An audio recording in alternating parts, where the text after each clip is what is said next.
नमस्कार किसान साथियों, खेती किसानी से संबंधित हमारे साप्ताहिक कार्यक्रम पूसा समाचार में आप सभी का स्वागत है। मैं कपिला शेखावत, वरिष्ठ वैज्ञानिक सस्य विज्ञान। मैं ज्ञान मिश्रा, प्रधान वैज्ञानिक आनुवंशिकी। आइए शुरू करते हैं आज का एक खास अंक, जिसमें हम आपको गुलदाउदी की कटिंग की विधि एवं कद्दू वर्गीय सब्जियों में समसामयिक कृषि कार्यों की तकनीकी जानकारी देंगे। हमारे लिए बड़े ही उत्साह और हर्ष का विषय है कि देश के विभिन्न प्रदेशों से किसान भाई अपनी खेती किसानी से संबंधित समस्याएं हमारे व्हाट्सएप नंबर 9560297502 पर भेजते हैं, जिसका समाधान हम हमारे विशेषज्ञों द्वारा उपलब्ध कराते हैं और कुछ चुनिंदा प्रश्नों को कार्यक्रम में शामिल भी करते हैं। उसके अलावा इस अंक के अंत में मौसम खबर। किसान भाइयों, गुलदाउदी यानी क्राइजेंथेमम एक आकर्षक व लोकप्रिय फूल है। इसे शरद ऋतु की रानी भी कहा जाता है। इसके फूल विभिन्न रंगों के होते हैं, जिन्हें बगीचों, क्यारियों और गमलों में सजावट के साथ ही साथ कट और लूज फ्लावर की तरह भी इस्तेमाल किया जाता है। जो किसान भाई गुलदाउदी की व्यावसायिक खेती करना चाहते हैं, उनके लिए गुलदाउदी की उत्तम किस्में, कटिंग की सही विधि और अन्य महत्वपूर्ण जानकारी दे रहे हैं पूसा संस्थान के विशेषज्ञ डॉक्टर एस सिंधु। गुलदाउदी एक बहुत ही महत्वपूर्ण कट फ्लावर के रूप में किसान भाई इसकी खेती करते हैं। जैसा कि आपको पता है कि हमारी जो मानसून है वो दस्तक दे चुकी है और आजकल इसकी गुलदाउदी की जो कटिंग है वो लगाने का बहुत ही सही समय है। और गुलदाउदी की कटिंग लगाते वक्त आप ये ध्यान रखें कि जो मदर प्लांट्स है, जो पिछले वर्ष आपने जिससे इससे कटिंग लेनी है, वो कटिंग लगभग 4 से 6 इंच की होनी चाहिए।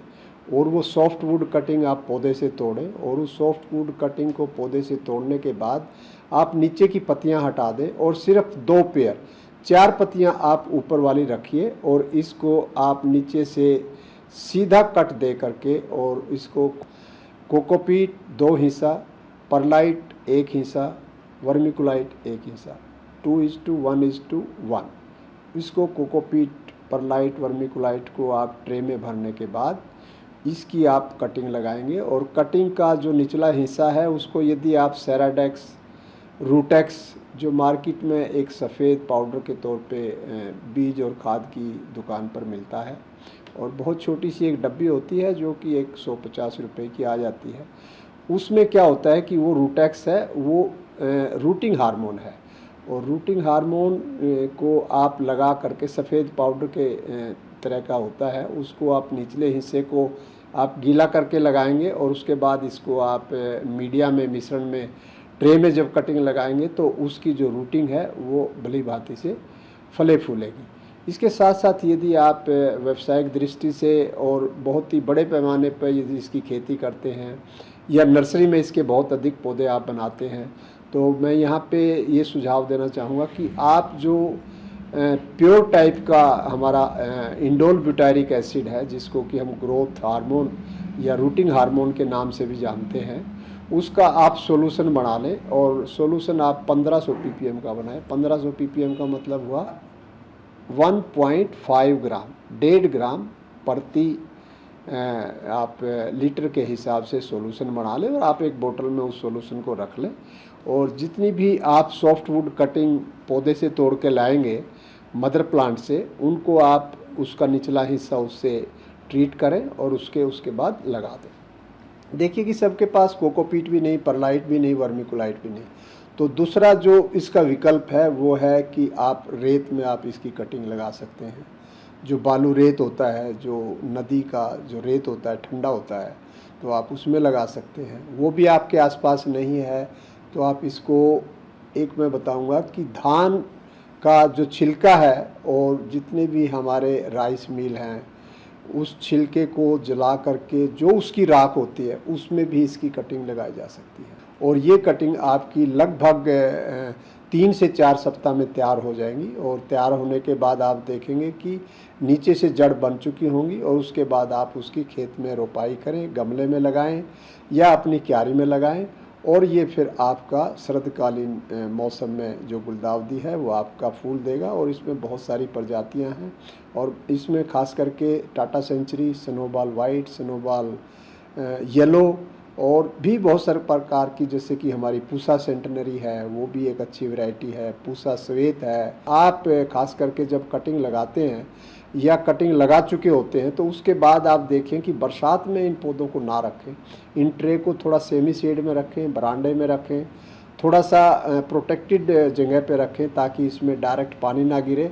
अदरवाइज़ इसका जड़ों का सड़ने का जो है वो एक बहुत बड़ा मुद्दा बन जाता है और इसमें डैम्पिंग ऑफ की बीमारी भी आ जाती है। तो मैं चाहूँगा कि आप इसमें डाइथेनियम 45 का एक स्प्रे करें या इसको सुखा के रखें, या बीच बीच में आप राख या रेत या बालू रेत, सूखा रेत आप इनकी ऊपर की सतह में या थोड़ा सा जड़ों में डालते रहें तो सड़ने की जो समस्या है उसको काफ़ी हद तक कम किया जा सकता है। मनुष्य को संतुलित आहार प्रदान करने में सब्जियां महत्वपूर्ण भूमिका निभाती है। ये प्रोटीन, विटामिन और खनिज लवणों से भरपूर तो होती ही है, साथ ही किसान मित्रों के लिए आय का उत्तम स्रोत भी है। जी, और खरीफ में किसान भाई मुख्यतः तोरी, कद्दू, करेला, खीरा, लौकी इत्यादि की खेती करते हैं। इन कद्दू वर्गीय सब्जियों में अच्छी उपज लेने हेतु विस्तृत जानकारी दे रहे हैं हमारे संस्थान के विशेषज्ञ डॉक्टर हर्षवर्धन चौधरी।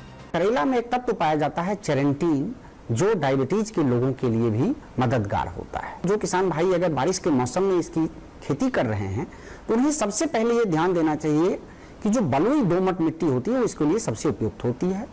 जिस खेत का वो चुनाव करे हैं इसकी खेती करने के लिए, उसमें पानी यानी जल जमाव बिल्कुल नहीं होना चाहिए, थोड़ी ऊंची खेत होनी चाहिए।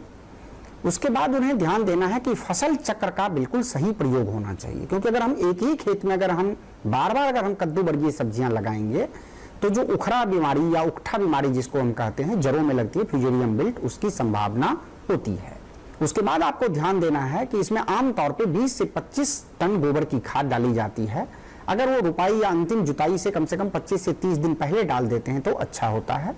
कद्दू वर्गीय फसलों के लिए हम लोग कहते हैं 80 किलोग्राम नाइट्रोजन, 60 किलोग्राम फास्फोरस और 60 किलोग्राम पोटास की मात्रा पर्याप्त होती है, जिसमें पोटास और फास्फोरस की पूरी मात्रा तथा नाइट्रोजन की 1/3 मात्रा अंतिम जुताई के समय खेतों में डाल देनी है।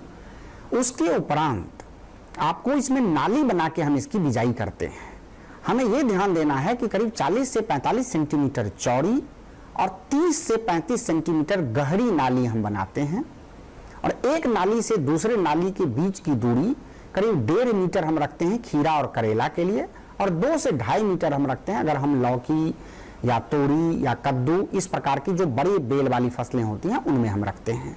जब आपका नाली बन गया है उसके बाद उसमें खरपतवारनाशी जो पेंडिमिथिलीन होता है उसका 3 मिलीलीटर प्रति लीटर पानी में घोल बना के कम से कम नालियों पे अवश्य उसका छिड़काव कर दें। इस मौसम में ये सलाह दी जाती है कि आप बाबर सिस्टम यानी पंडाल बनाएं। अगर आपके पास लकड़ी है तो उसका ऐसे लगा के भी पंडाल बना सकते हैं, या बिल्कुल इस तरह से आप रस्सी या कोई लोहे की तार से आप एक मचान बना सकते हैं, या कोई भी अन्य लकड़ी अगर आपके पास है उसका मचान बना के अगर आप खेती करते हैं तो फलन भी अच्छी होगी और परागन में भी उसमें आसानी होती है। और पूसा संस्थान की ये सारी जो फसलें हैं, जैसे हम लौकी की बात करें, अगर आप लंबी लौकी लगाना चाहते हैं तो हमारी पूसा नवीन काफी प्रचलित प्रजाति है, उसका आप चयन कर सकते हैं। पूसा समृद्धि है या पूसा हाइब्रिड 3 है। अगर आप गोल या नाशपाती के आकार की अगर लौकी लगाना चाहते हैं तो उसमें पूसा संतुष्टि का चयन कर सकते हैं। जो पहाड़ी इलाके के लिए पूसा संदेश जो है गोल लौकी है, ये भी काफी प्रचलित है। हम करेले की बात करते हैं, हमारी काफी पुरानी प्रचलित प्रजातियां हैं। पूसा विशेष है, पूसा 2 मौसमी है, एक नई प्रजाति आई है पूसा औषधि है, और एक छोटा करेला जिसको हम झाड़ करेला भी कुछ जो कहते हैं, ये मधुमेह के लिए भी काफी उपयुक्त होता है। ये छोटा छोटा होता है, जंगली करेला, देसी करेला, उसमें पूसा पूर्वी प्रजाति आई है। खीरा अगर आप लगाना चाहते हैं इस मौसम में, आप पूसा बरखा, ये बारिश के मौसम के लिए उपयुक्त है क्योंकि इसमें डाउनी मिल्ड्यू जो बीमारी है उसका प्रकोप कम होता है। अगर आप धारीदार तोड़ी लगाना चाहते हैं तो पूसा नूतन प्रजाति है, और चिकनी तोड़ी के लिए पूसा स्नेहा, और जहां वायरस की उतनी समस्या नहीं है वहां कद्दू भी लगाते हैं तो उसमें आप जो सीताफल भी जिसको कहते हैं उसमें आप पूसा विश्वास है या पूसा हाइब्रिड 1 है। और कुछ लोग जो 56 कद्दू आता है उसमें आजकल 56 टिंडा की तरह भी है, जो देखने में टिंडा की तरह है लेकिन वो पूसा 56 कद्दू जो है उसमें पूसा पसंद नाम की एक प्रजाति है। थोड़ा अधिक तापमान पे भी इसमें फलन आता है, इसका भी चयन कर सकते हैं। अगर हम पेठा की बात करें तो पेठा में भी हमारे संस्थान की कई प्रजातियां हैं। पूसा उज्जवल है, 2 हाइब्रिड प्रजातियां हैं, पूसा उर्मी और पूसा श्रेयाली, और एक पेठा ऐसा होता है जिसका सब्जी भी बना सकते हैं, पूसा सब्जी पेठा 1। इस मौसम में चूंकि तापमान भी अधिक होता है और मौसम में नमी रहती है, इस कारण से डाउनी मिल्ड्यू की बीमारी किसान भाइयों को काफी परेशान करती है।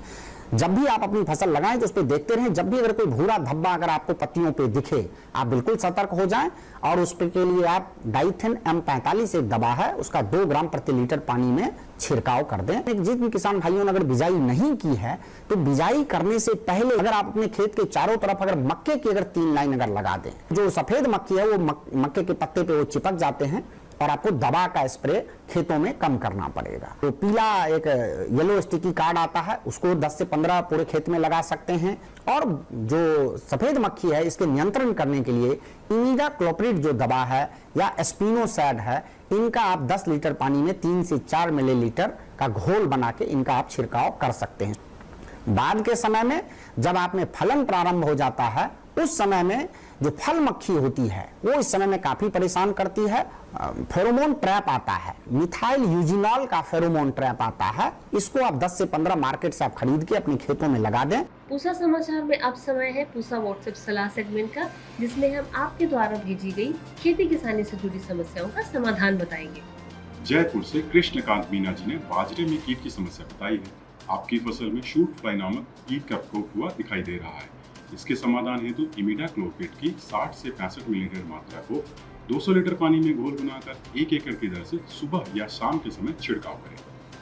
हरियाणा से सावन कुमार जी ने धान की पत्तियों के झुलसने की समस्या बताई है। आपकी फसल में बैक्टीरियल ब्लाइट नामक रोग का प्रकोप हुआ है और इसके समाधान हेतु कॉपर ऑक्सीक्लोराइड की करीब 500 ग्राम मात्रा 200 लीटर पानी में घोल बनाकर 1 एकड़ की दर से छिड़काव करें और इसके 7 दिन के बाद स्ट्रेप्टोसाइक्लिन की करीब 40 ग्राम मात्रा को पुनः 200 लीटर पानी में घोल बनाकर 1 एकड़ की दर से छिड़काव करें और 10 से 15 दिन के अंतराल के बाद पुनः एक स्ट्रेप्टोसाइक्लिन का छिड़काव करें। आइए जानते हैं आने वाले सप्ताह देश भर में कैसा रहने वाला है मौसम का हाल मौसम खबर में। भारत मौसम विज्ञान विभाग द्वारा दिए गए मौसम पूर्वानुमान के अनुसार 31 जुलाई को हिमाचल प्रदेश, गंगीय पश्चिम बंगाल में, 1 अगस्त को उड़ीसा में, 1 एवं 2 अगस्त को दक्षिण आंतरिक कर्नाटक, तटीय आंध्र प्रदेश और यनम में, 2 अगस्त को रायलसीमा में, 31 जुलाई से 2 अगस्त के दौरान उत्तराखंड, पूर्वी उत्तर प्रदेश, उप हिमालयी पश्चिम बंगाल, सिक्किम, असम, मेघालय, अरुणाचल प्रदेश, मणिपुर, मिजोरम, नागालैंड, त्रिपुरा, बिहार, झारखंड, तमिलनाडु, पुडुचेरी, कराईकल, केरल और माही में अलग अलग स्थानों पर भारी वर्षा की संभावना है। अगले 3 दिनों के दौरान दक्षिण पश्चिम और इससे सटे पश्चिम मध्य अरब सागर में 45 से 65 किलोमीटर प्रति घंटे की रफ्तार से तेज हवाएं चलने की संभावना को देखते हुए मछुआरों को सलाह दी जाती है कि वे इन क्षेत्रों में उद्यम न करें। 3 से 5 अगस्त के दौरान मध्य पूर्व और पूर्वोत्तर भारत में वर्षा की संभावना है। उत्तर पश्चिम भारत और दक्षिण प्रायद्वीपीय में कुछ स्थानों पर हल्की से मध्यम वर्षा की संभावना है। प्रिय किसान भाइयों बहनों दर्शकों, आशा करते हैं कि पूसा समाचार का यह अंक भी पिछले अन्य अंकों की तरह आपकी खेती किसानी से जुड़ी समस्याओं के समाधान में जरूरी सहायक सिद्ध होगा। पूसा समाचार के हर अंक का लाभ उठाने के लिए आप हमारे संस्थान के चैनल को सब्सक्राइब करें और नोटिफिकेशन बेल आइकन को क्लिक करें। साथ ही हमारे फेसबुक पेज और ट्विटर हैंडल को भी जरूर फॉलो करें। कृषि से जुड़ी समस्याएं अधिक जानकारी हेतु आप हमें दिखाए जा रहे नंबर को व्हाट्सएप करें। साथ ही अपना नाम और पता अवश्य लिखें। आपके सुझाव और प्रतिक्रियाएं हमारे इस कार्यक्रम को बेहतर से और भी बेहतर बनाने में बहुत ही सहायक सिद्ध होते हैं। कृषि की दिशा में यदि लाने हो नवाचार तो देखते रहिए हमारा साप्ताहिक कार्यक्रम पूसा समाचार। कुछ अन्य विषयों पर नई जानकारी लेकर अगले शनिवार हम फिर हाजिर होंगे। तब तक लेते हैं आपसे इजाजत। नमस्कार।